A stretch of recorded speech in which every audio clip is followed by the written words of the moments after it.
Bonjour et bienvenue à tous dans cette nouvelle vidéo. Aujourd'hui, on va parler d'un manga que j'ai reçu par Mangetsu.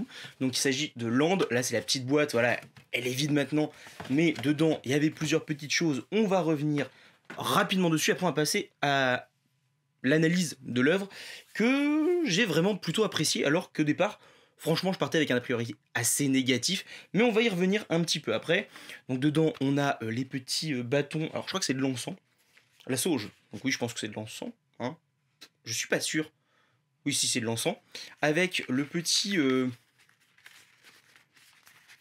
porte-encens. Je sais pas comment on appelle ça. Bref, un petit truc pour mettre l'encens. Il y a un nom dessus. Porte-encens. Si, j'avais raison. Où on met la tige dedans. Voilà. J'ai pas voulu le mettre là parce que je me suis dit que allumer une flamme ici, dans la bibliothèque, me connaissant, c'était pas une bonne idée, même si logiquement c'est vite de la fumée et du coup il n'y a pas trop de flammes longtemps. Malgré tout, je suis pas très doué. Donc on évite. En tout cas, on évite ici. Ce sera peut-être un peu plus tard chez moi de tester ça. Voilà. Un petit crayon. Bon, classique, hein, Land, voilà. Crayon de papier. Le petit Lex Libris que j'ai placé juste là pour la vidéo, ou en haut ça se verra mieux, qui du coup il me semble est la couverture du tome 1 de base, et puis un petit fascicule, enfin je sais pas si c'est un fascicule, un petit dépliant qui nous présente un petit peu l'auteur, qui nous présente un petit peu l'histoire, l'éditeur, pourquoi il a choisi de l'éditer, etc. Et bon, voilà. Jusque-là, très bien. Mais ça c'est bien joli, c'est pas ce qui fait l'œuvre. Et je vous avoue que Land, au départ, je comptais y aller. Puis, je l'ai feuilleté en librairie, et je me suis dit, waouh, c'est sacrément pas top quand même. C'est. Je trouvais ça pas très beau. Je me suis dit, bon, c'est un dessin qui est un petit peu lambda. Est-ce que vraiment j'ai envie de me lire cette série? Je m'étais dit en 11 tomes, 10 euros, mine de rien, la cover, et surtout le papier, comment on appelle ça, la jaquette, le papier de la jaquette est plutôt agréable au toucher. Ça donne un petit côté un petit peu parchemin qui franchement fonctionne bien. En plus, je pense qu'il va y avoir une frise là. Bon, ça, je suis pas super fan, mais pourquoi pas. Et du coup, la DA, tout ça, ça me plaisait bien. 10 euros pour ça, il me semble, c'est 10 euros, oui. 11 euros peut-être. 10, 11 euros. Je m'étais dit, bon, je vais peut-être passer mon tour. En ce moment, je lis quand même plus de comics et on va passer mon tour. Mais je suis partenaire à iComics et un jour, je reçois un colis et je vois que c'est du coup Land. Et je me dis, bon, ça tombe bien, je vais pouvoir me faire un avis avec ce premier tome. Si ça me plaît pas, je continue pas. Si ça me plaît, je continue. Je vais acheter les 10 tomes d'après. C'est sûr. Vraiment, j'ai vraiment apprécié au point de me dire, ça y est, je réserve 100 euros pour cette année pour la série. Après, on n'est pas à l'abri d'une mauvaise surprise par la suite, mais pour l'instant, j'ai vraiment accroché à ce tome 1, et je vais vous dire pourquoi. Déjà, il s'agit d'une histoire qui se passe dans un Japon féodal. En tout cas, on a l'impression que c'est dans un Japon féodal, mais il n'y a pas vraiment de période qui est située. Et donc, du coup, tu te demandes à quelle période du Japon féodal ça se situe.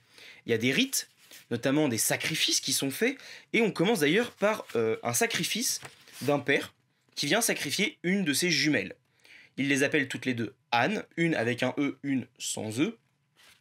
Et le but, c'est de pouvoir, quand il pensera à sa fille, toujours penser à celle qu'il aura sacrifiée au kami, au dieu qui veille sur la montagne, et qu'il doit faire pour avoir des récoltes, etc. Bref, c'est un homme avec une espèce de masque de cerf qui lui dit de faire ça, et qui lui dit, mais t'en as déjà sacrifié d'autres des enfants, c'est pas parce que c'est les tiens que tu vas faire la fine bouche. Bon, il le dit différemment, forcément, mais en gros c'est le texte. Et du coup, lui, il l'abandonne. Il s'enfuit, et il a l'impression que le kami lui parle, et des oiseaux viennent pour prendre l'enfant, le manger, sauf que l'enfant tombe, et c'est quelqu'un d'autre qui va le rattraper au vol, et va lui dire, bon, maintenant je suis là, il t'est arrivé peut-être plein de choses avant, mais maintenant je suis là, je vais m'occuper de toi. Et on fait un bond dans le futur, et on va voir du coup cette première Anne qui est restée avec son père, de base, pas celle qu'on a vue se faire enlever par les oiseaux, qui va être dans le village, dans un petit village, et ce village est dans une cuvette au sens géologique du terme, c'est-à-dire une petite plaine qui est entourée par des montagnes. Et à chacun des points cardinaux, il y a une immense statue, comme celle que je vous ai montrée tout à l'heure, de la mort, celle qui représente un peu la mort, hein. Oui c'était ça, oui la mort, hop, ici, qui ressemble un peu à ça, et en tout il y en a 4, à chacun des points cardinaux. Et ces statues sont des kami, des dieux, qui empêchent les habitants de passer. Cependant, lorsqu'une personne atteint l'âge honorable de 50 ans, elle meurt. Elle a accompli ce qu'on appelle un mandat céleste, et du coup... Oui, mandat céleste ou mandat impérial? J'ai un petit doute, je crois que c'est mandat céleste. Bref, elle a accompli son mandat, et du coup, elle est transportée dans un cercueil qui varie selon la classe de la personne, et qui est déposé devant un des kami. Et ensuite, on ne sait pas vraiment ce qui se passe. Tout ce qu'on sait, c'est que les gens ne sortent pas la nuit par peur des kami. Et au départ, tu te dis, bon, superstition, un peuple très superstitieux, mais c'est quand même bizarre cette histoire de gens qui meurent à 50 ans et qui viennent se faire récupérer par des gens masqués. C'est quand même bizarre cette histoire de kami où tout le monde a peur de sortir la nuit. Parce que, eh bien, quelqu'un à un moment donné qui aurait pu remettre en cause ces superstitions. Et puis, il y a d'autres petits éléments qui vont venir nous poser question. Est-ce que c'est de la superstition? Ou est-ce que c'est un peu plus que ça? Est-ce que c'est une manipulation des puissants? Ou est-ce que c'est autre chose? Et tout au long du récit, tu vas dans une ambiance de mystère. Une ambiance vraiment très prenante, qui m'a donné envie de découvrir ce qui se passait au fur et à mesure. Et notre protagoniste, Anne, va trouver un sac avec des graines à l'intérieur qui aurait été déposé par un aigle qui venait de derrière les kami. On connaît donc l'existence d'un monde qui est derrière les kami. Or, dans leur superstition, il y a seulement ceux qui sont morts qui peuvent voir ce qu'il y a derrière les kami. Et du coup, Anne va essayer, par ses propres moyens, de découvrir ce qu'il va y avoir derrière. Il va y avoir d'autres personnages. Vous vous doutez bien que Anne, sans eux, qui donc était celle qui a été récupérée après avoir été enlevée, avoir été sacrifiée, tout ça, on va la retrouver. On va retrouver son paternel adoptif, mais on va découvrir d'autres personnages aussi. On va voir quel secret le père de Anne nous cache. Et à la fin, tout ça, toutes les cartes, tout ce que tu penses savoir du récit, est remis sur la table. C'est vraiment trop bien fait. Alors, t'aurais pu le voir venir, et honnêtement, je comprends pas comment je l'ai pas vu venir. C'était pourtant évident. Mais, voilà, sur le moment, tous les éléments n'étaient pas mis en place dans mon cerveau pour arriver à cette conclusion-là. Je partais vraiment dans une autre direction, et quand c'est arrivé, je me suis juste dit, non, il me faut le tome 2. Donc là, le tome 2 est commandé. J'espère l'avoir dans la première semaine de sortie pour vous en parler, parce que pour moi, c'est un gros coup de cœur. C'est pas la meilleure série que j'ai jamais lue. Me faites pas dire ce que j'ai pas dit. Loin de là. Déjà, au niveau du dessin, on peut se le dire, c'est un peu daté. Alors, je sais pas quand est sorti le livre, je sais plus. Mais, oui, c'est un petit peu daté au niveau du dessin. C'est pas un beau dessin, c'est pas un dessin très shonen non plus. Il n'y a pas beaucoup d'action. Oula, j'ai failli vous montrer une page qui spoilait bien. Mais il se passe des choses intrigantes. Il y a vraiment une ambiance dans ce titre qui me donne envie de découvrir des mystères, qui me donne envie d'être découvert. Et j'espère que ça va continuer à être aussi bon sur les 11 tomes. Je me doute qu'il y a des moments qui seront un peu moins bien, c'est le lot dans toutes ces séries-là, et même au sein de ce volume, il y a certains moments où ça baisse un petit peu en intensité. Mais, grâce à son ambiance, il parvient à te garder accroché au récit. Vraiment une très bonne lecture. C'est pas le 20 sur 20, c'est pas le 18 sur 20, c'est pas le truc où vraiment tu dis ça c'est un immanquable, il faut absolument que tu le lis sinon t'as raté ta vie. Non, bon déjà tu rateras pas ta vie parce que t'as pas lu un manga, ou sinon c'est vraiment que t'as une vie qui est pas terrible. Mais bref, passons. Du coup, oui, c'est très bien. Est-ce que je vous le recommande?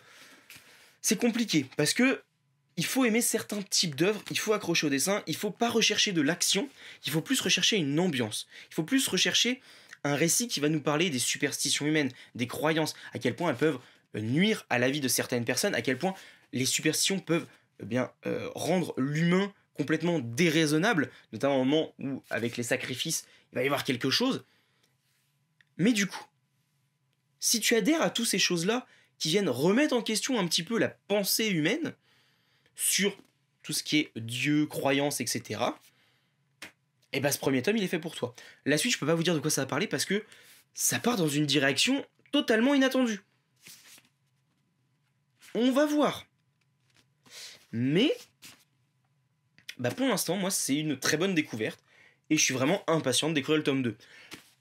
Honnêtement, j'aurais préféré avoir la première couverture qui, je trouve, correspond bien mieux à l'ambiance du récit. Alors c'est bien que Mangetsu ait pu avoir des dessins originaux, mais c'est vrai que je trouve que ceux de base étaient quand même vachement plus classe. Il y avait une vraie composition, et moi j'aime pas trop ces dessins un peu portraits comme ils font, bah, notamment chez iComics avec les Tortues Ninja intégrales, où c'est juste un portrait, il n'y a pas une composition véritablement de galerie, en fait, de couverture pour moi, et je trouve ça un petit peu dommage. On a plus l'impression que c'est justement ce que je disais, une galerie de personnages qu'on a mis les uns à côté des autres, sans véritablement de réflexion, sans véritablement de recherche, de composition originale et intéressante. Là, on balance les personnages avec un petit fond et basta, quoi. C'est un peu dommage, voilà. Mais du coup, vraiment, très bonne découverte. Donc merci à Mangetsu de me l'avoir envoyé. Bon, en même temps, ils m'ont fait cracher un petit billet de 100 €. Mais voilà, c'est le jeu, c'est le jeu. J'espère qu'ils m'enverront pas à chaque fois les trucs, parce que sinon ça risque de vite me coûter cher. Et ouais. En fait, j'arrive à me raisonner tant que j'ai pas le truc dans les mains. Après, quand je l'ai dans les mains, souvent, c'est plus compliqué. J'ai eu le cas dernièrement avec d'autres séries dont on va parler dans les prochaines semaines. On va reprendre un petit peu les vidéos avec un ton très cool. Vraiment, on va pas se prendre la tête et on va rester entre nous, hein. Petite communauté, c'est très bien. En tout cas, merci à Mangetsu. Jetez un œil à Land. Regardez d'autres tours. Je veux dire, c'est peut-être que moi ça m'a plu, mais peut-être qu'il y a d'autres personnes ça a pas plu. Regardez des personnes qui ont reçu des SP, comme moi, des personnes qui n'ont pas reçu de SP. Aussi, ça peut donner un avis qui peut être différent. Parce que eux, ils ont sorti les 10 € et forcément ça a un impact. Vraiment, regardez tous les avis que vous pouvez trouver avant de l'acheter. C'est toujours ce que je conseillerais.